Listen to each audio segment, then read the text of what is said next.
that not everybody can secure articles. There are other ways that you can go about, to getting admitted to being an attorney. In the next coming years, we'll be having few lawyers. We'll be having very few people who are going to come with new ideas. I'll speak to my own personal experience of doing law school. I actually did my law school online.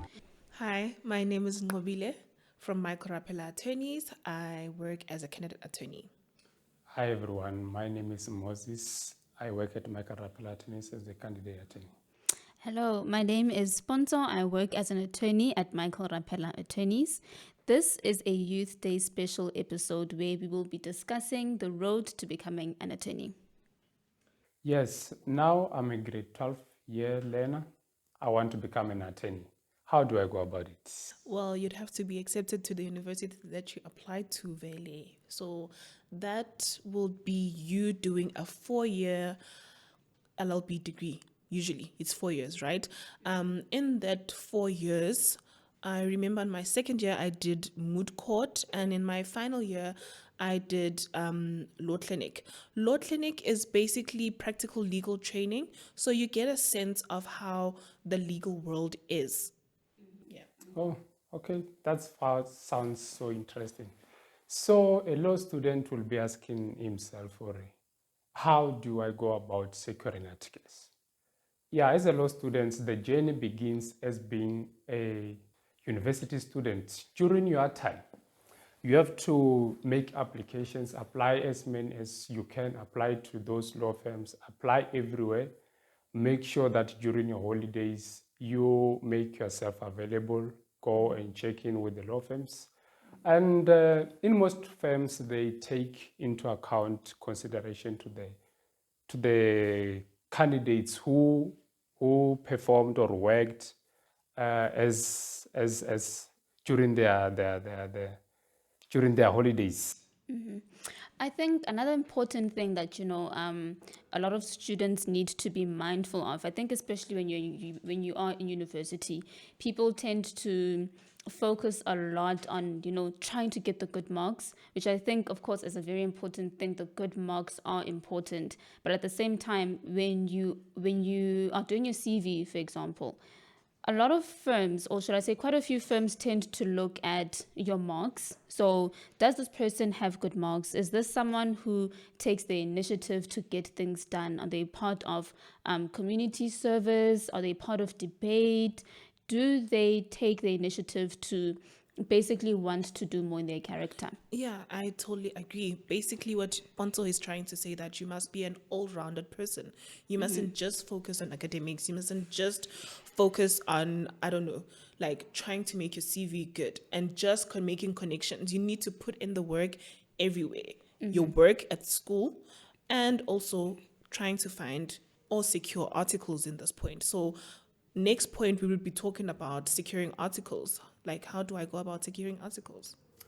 Okay, yeah, securing articles is not easy at these days because the legal department or the legal fraternity is so saturated in a sense that there are no longer a lot of law firms that can accommodate as much as candidate attorneys we have these days and law graduates that we have.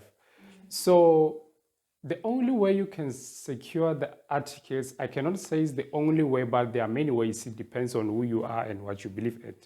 So you must put more effort into your CV. You must put more effort into working out. Do not use templates. Like, do not just copy and paste and just submit your CV and think that it will land you a job. And the second thing that I want to talk about is your work on your strength. Work on your strength, the communication skills. Be confident, man. Be confident. Show confidence. Even if you are not a bookworm, you can use the way of how confident you are. Your confidence can speak a lot. Your confidence can get you far as more than a CV could. Yeah, I think the whole just wanting to be part of the legal field is just such a nerve-wracking thing, you know. I think from the moment you finish varsity, it's just a lot of feelings. It's a mixture of excitement because, oh my God, I'm doing something that I've been wanting to do. It's also a mixture of, feeling nervous. I think it's very normal. I think a lot of people can relate to, questioning yourself as to whether this is actually what I want to do. Is being an attorney what I want to do? Or am I someone who would fit in better in other fields of law? So I think, it's just basically curiosity can basically help you with guiding yourself into whether being an attorney is what you want to do. Yeah, and just to add on that, not everybody can secure articles. There are other ways that you can go about, to getting admitted to being an attorney. Well, you have to end up doing your articles, but then before or whilst you're still trying to look and secure your articles, there is a program under LEAD. It's called PLTs. Yeah. So you can do your PLTs. So if you have the money and you've saved up enough, which you should be doing, you should be doing that. You should be saving because PLTs cost quite a penny. And yeah.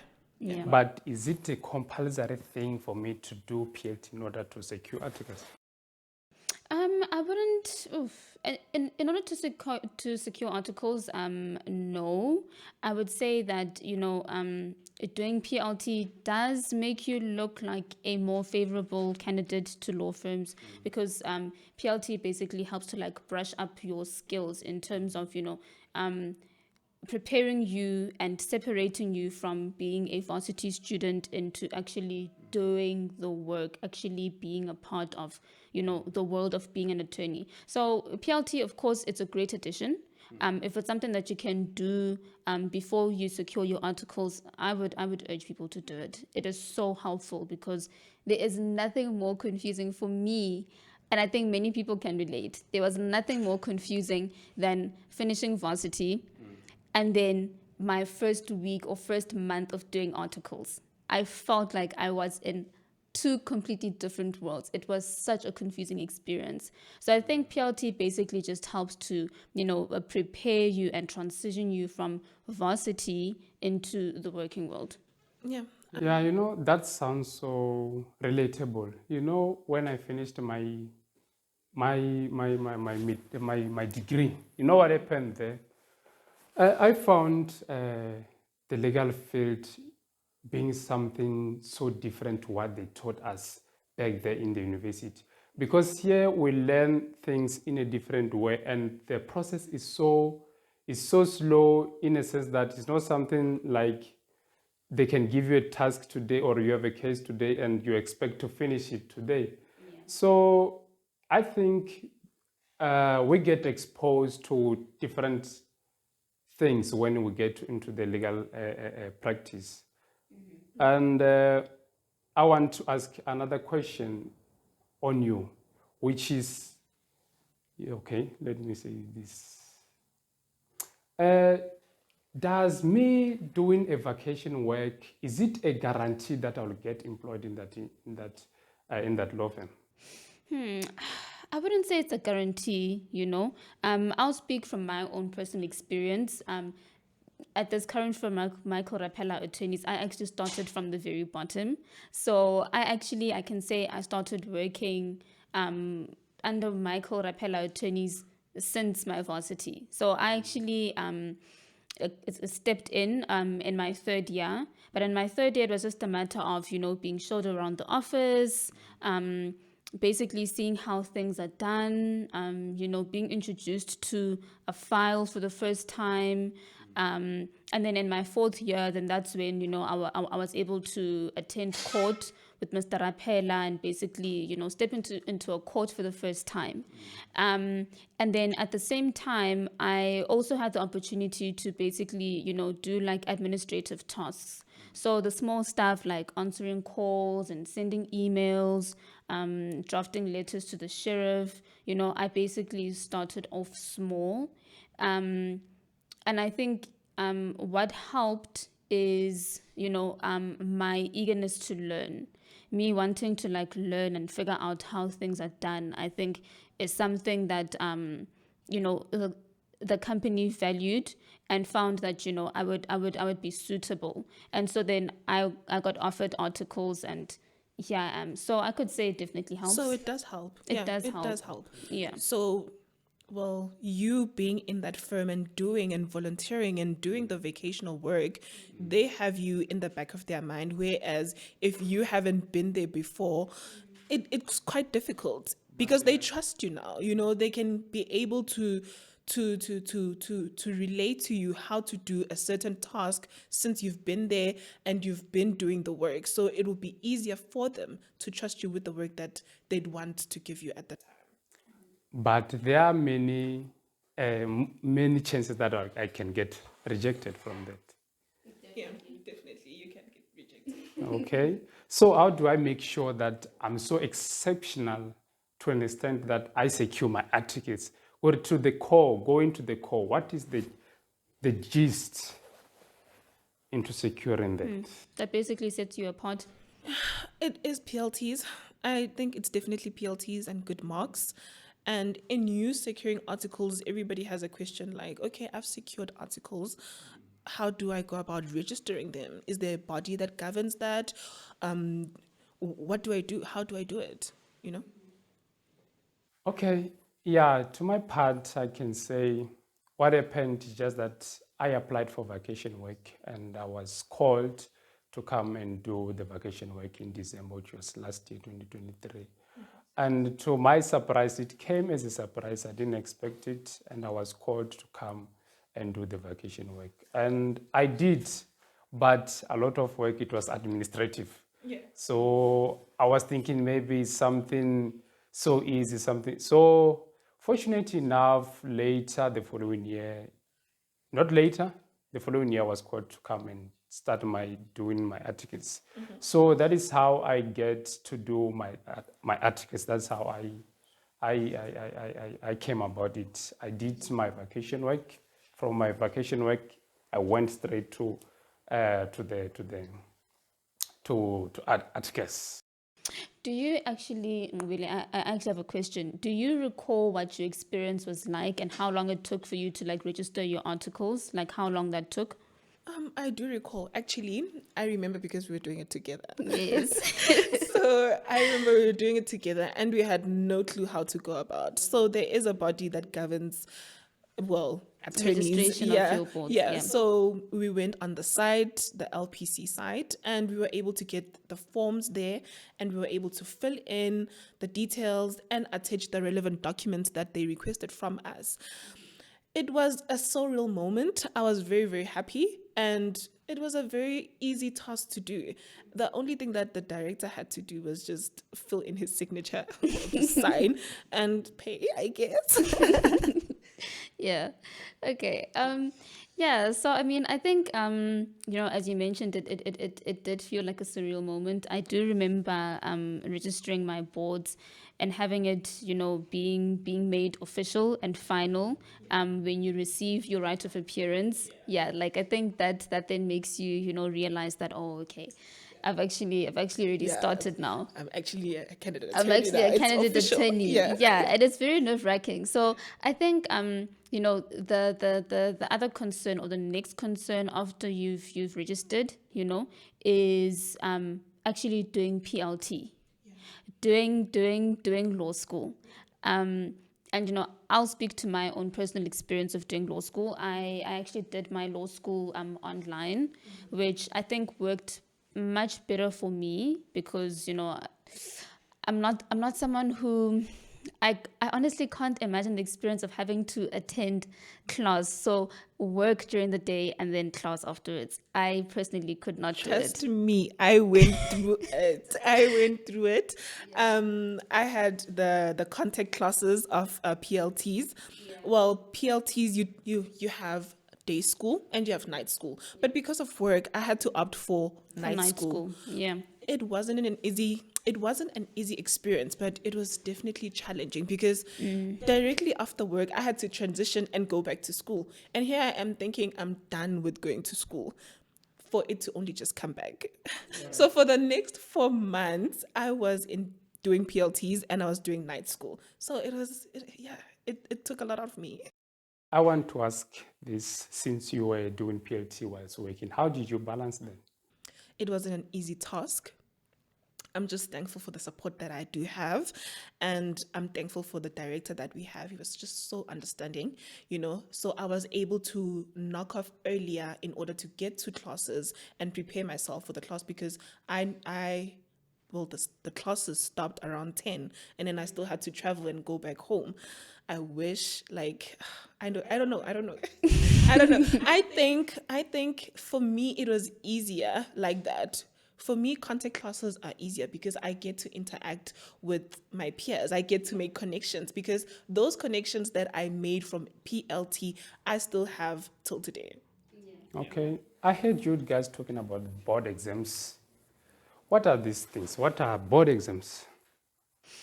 Well, board exams are basically how would I describe it? Yeah, it's examinations that candidate attorneys need to do. Well, because now we're speaking specifically about the road to being an attorney. There is advocacy, but now I'm just speaking strictly about attorneys. So for candidate attorneys, we have to write four exams. So paper 1 is court procedure, paper 2 is your estates, paper 3 is your ethics, and then paper 4 is bookkeeping. So we do have to pass all 4 of those papers. No, you do not have to pass them at the same time, thankfully. Oh God, it was such a stressful thing writing your board exams. I would say, as a tip for a lot of people, prepare beforehand. Start preparing, if you can, start preparing in January, because the pressure of having to study at the last minute is not fun. I have done it before and my results were not the greatest. I had to write again for the second time. So I would say that, prepare. I don't know what other tips you could think of that would be helpful. Yeah, just to add on that, not everybody wants to do, just going back actually, not everybody wants to do the full 2 years of articles because when you have to register, you get asked if you're gonna do the 2 years or just the 1 year. And in you doing the 1 year, obviously then that means you are forced to do the PLTs. So you have to do the PLTs because the PLTs are equivalent to a year. So, and there's another fact. Well, you can do your PLTs, right? And after your PLTs, you can jump into boards. Oh yeah, actually it's a shortcut. Yeah, it is a some shortcut. sort. Yeah. But you'd want to get the experience. I definitely would want to get It's the experience. crucial. Because it really does help you being a candidate attorney and you going and doing your PLTs or just doing both. You can do your 2 years and you can do your PLTs and then do your board exams. So these board exams, they usually take place in March and August every year. And yes, you do have to fill in a form. You do have to Make payment. Yeah, you have to make payment. Yeah. Yeah. So each time you write, there is a payment that you need to make. I don't remember the exact amount. I think as of this year, it's 357. So 357, somewhere around there. Yeah. So each time you write, it is the fee that you need to pay. It's a very stressful thing to prepare for. I think, around March and August, everyone is on edge. Everyone is anxious. I think it is extremely difficult to, also study whilst you're working. So it's a matter of just trying to find your feet and try to balance that as well.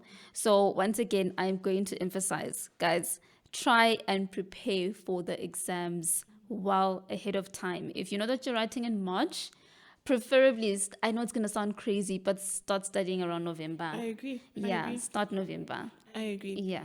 And you do have the option to write 2 papers or 1 paper, depending on your financial situation. You can write a paper every year, or you can write 2 papers in March and 2 papers in August. Granted that, you pass and then you get admitted, just like that. Well, you draft the application and get admitted. But you know what I mean. I think honestly, Yeah, I mean, the legal field is something that's also quite interesting, you know.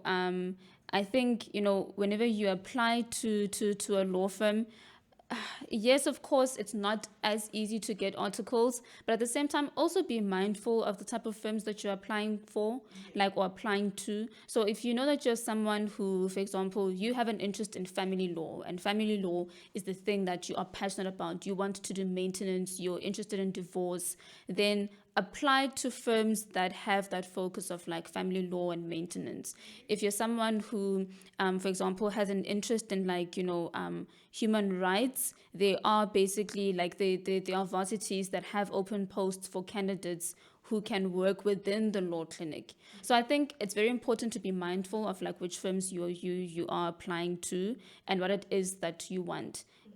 Also, don't put pressure on yourself to like Yeah, try it's and okay figure to not out. know like what you want to Yeah, do until you exactly. do it. And then you realize, oh, I'm actually into estates, or I'm actually into conveyancing, or whatever. Yeah. Yeah, I want to ask this question. Now I tried it, so I found it so hard to balance my life, my personal life, and my work life. It's like when I go out, I still have at the back of my head that kind of life that I have in at the workplace. So how do I balance between the two to differentiate this is my life and this is me as being a candidate attorney? It is Do we quite a ever get question. balance? That's the question. Do we ever get balance? But yeah, you should have somewhat a sense of balance, because you know you can't just only just focus on work and only just focus on your life, because you are growing in your career and also in your life. So you also need to change with the times, you know, to develop that sense of, you know, responsibility. Because yeah, your work relationship is a relationship also, and should be a good one. That we can attest to. It should be a good one, because it's very difficult to do a job that you don't feel ready for, or you don't feel like you can give it your all. And law is, well, being a candidate attorney is just taxing, like Yeah. emotionally Yeah, taxing. it is. Yeah. Yeah. Yeah, I mean, I think for me, oh my God, I think, you know, being an introverted person, I had to make the like, you know, to like adjust to being around people and different types of people every single day. That was not easy. Yeah, I had the convenience of being able to you know, I finished off my degree online. So I am a homebody, to be honest. I'm a homebody. So finishing off my degree online was helpful because I wasn't around people, you know? And then stepping from that and then stepping into the working environment where every single day I have to be around people. Then I step out of the office, I go to court, and then even there I'm interacting with different people. I'm talking to clerks, I'm talking to, my God, registrars, I'm talking to estate controllers. Like it's a very overwhelming thing. So I think, you know, it's about just having to learn to adjust to changes, you know. You need to put yourself in a headspace where, you know, you basically accept the situation for what it is. You just have to keep in mind that, you know what, I have a goal here, and my goal is I want to finish my 2 years. I want to pass my 4 board exams. I want to be an admitted attorney. And this is what I need to do. So I think it's just about, in summary, it's just about being mentally strong, honestly. I think it's about being mentally strong. Also taking care of yourself, you know. Make sure you get sufficient hours of sleep if it's possible. Talk to friends. I remember that you and I would vent to each other all the time about how stressful work is. You know, talking to family as well, and as much as they wouldn't understand what I'm complaining about. But if it means you need to complain every single day, complain every single day. Yeah, and I think also what makes this whole work and life, you know, balanced, speaking from the work side, it's, well, you know, you don't always know what to do. Face it, you're a candidate attorney, you are overwhelmed with your PLTs, you are overwhelmed. Right now you're about to write your board exams. So obviously having connections and talking to friends and people that are doing or are in the same field as you does help, because they also understand what you're going through, and you can use them as a cushion to harden the blow of work. Because work is a lot. So, what would you say is something that you struggle with currently? Because I think you've only just recently registered your articles, right? So I think you are officially a candidate as of 1 month. So far, what would you say is the toughest transition that you are making or had to make? Yeah, so far, what I can say is the adaptability. Having to adapt from the legal fraternity to the practice on its own, it's quite challenging because I'm used to studying, I'm used to reading and giving answers. Right now, things have changed. Things are no longer the same. Right now, you have to do things practically. I have to meet clients. I have to consult. I have to pick up the phone calls. It's like I'm in a different world. It's no longer university. That university life whereby I have a due date for assignment is no longer there. And there is much that there's more of big changes to my life actually so far. Okay, so yeah, I mean, I think that's something that a lot of us I can have a relate question to. actually. What do Okay. you do to make sure that your work and your life is balanced? Okay, so what is it that I do? Um, to be honest, there isn't really much. I would say I'm a simple person, you know.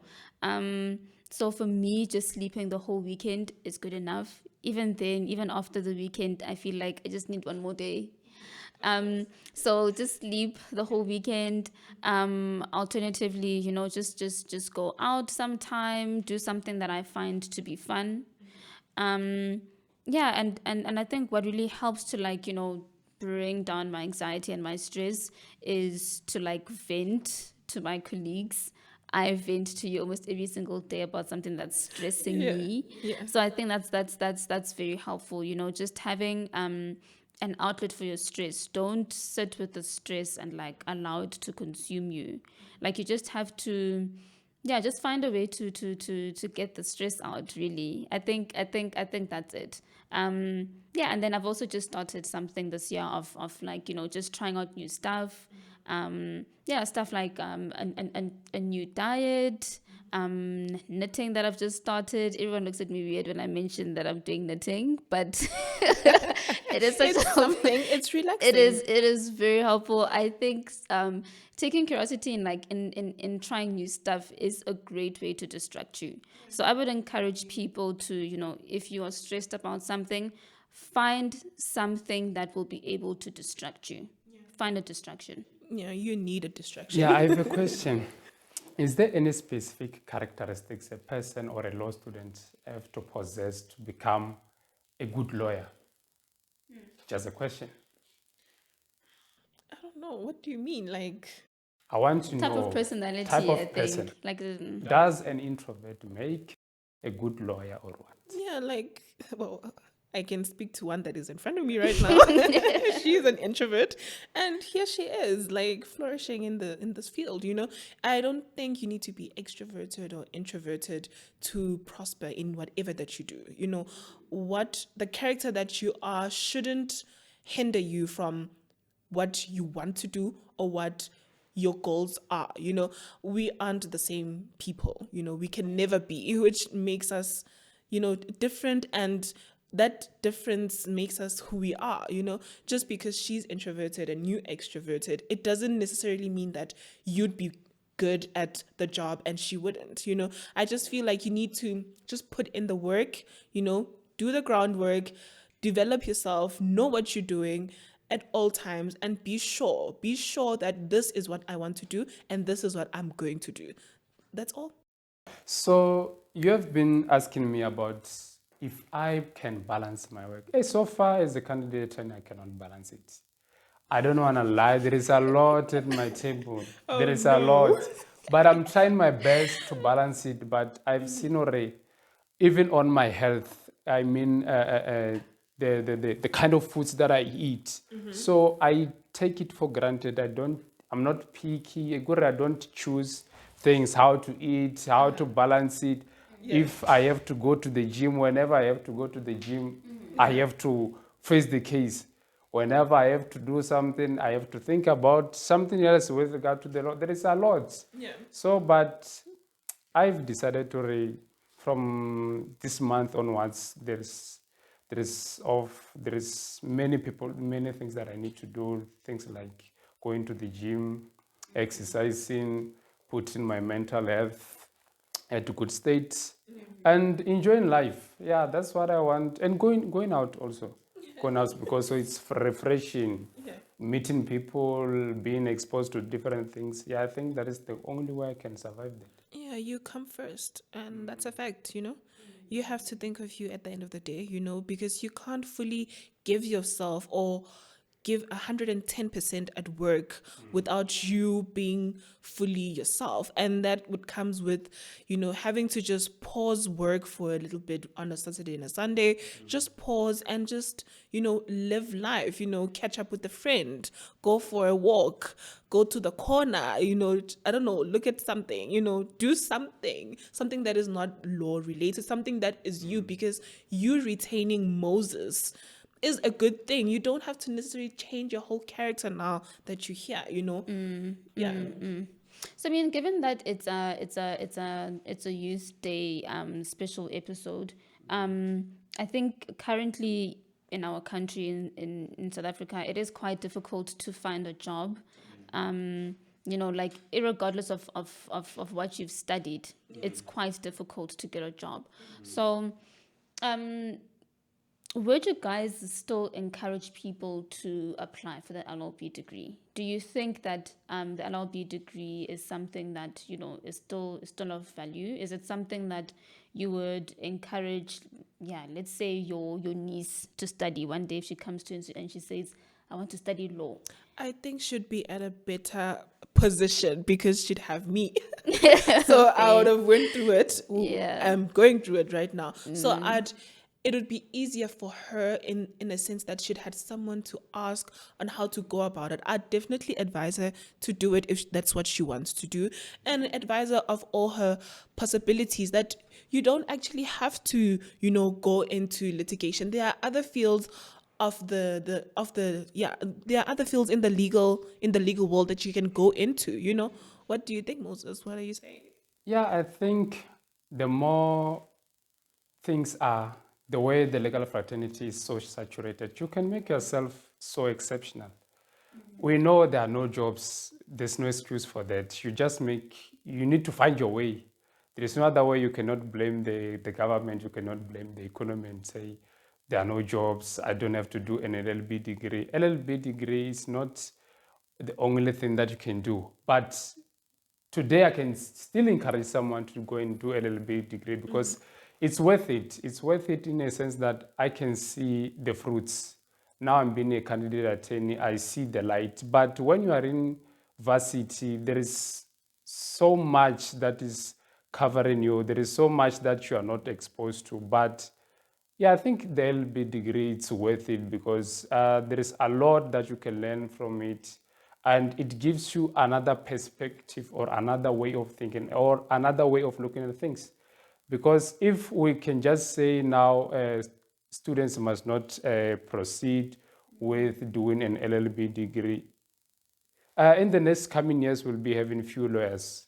We'll be having very few people who are going to come with new ideas of solving the legal problems or the legal cases or whatever we have in these days. Yeah, not everybody that is doing LLB necessarily goes to, you know, litigation or whichever field of law that is out there. You know, other people want to have the law degree, but they have other degrees also, you know, that they want to venture into. Having a little bit of a knowledge with that thing, you know, it's actually a good thing. You know, you're saving yourself some money. You know, to me, actually, becoming an LLB student and up until now has been a candidate attorney. To the law students, what I want to encourage them about is actually know yourself. I made a decision whilst I was in grade 11 that I want to become a lawyer one day. And here I am. I just took a step. I knew already there were a lot out there. There is a lot of people. There are a lot of law students. There are a lot of people doing the same thing I'm doing. So it just have to do with you personally. Do you really want it or not? I think that is it. Yeah, I think that's definitely something that I can relate to as well. I think only difference is that I had decided, or I chose when I was 11 years old, that that I wanted to be an attorney. So yeah, so since the age of 11, it's something that I was very stubborn about and very headstrong about, that I want to be an attorney, and I did make it happen. So I mean, I think yeah, my words of encouragement to someone who wants to study law or someone who is studying law is, you know, don't put pressure on yourself to have an answer. You know, the question of like, oh, do I want to be an attorney, or do I want to, or do I want to be an advocate?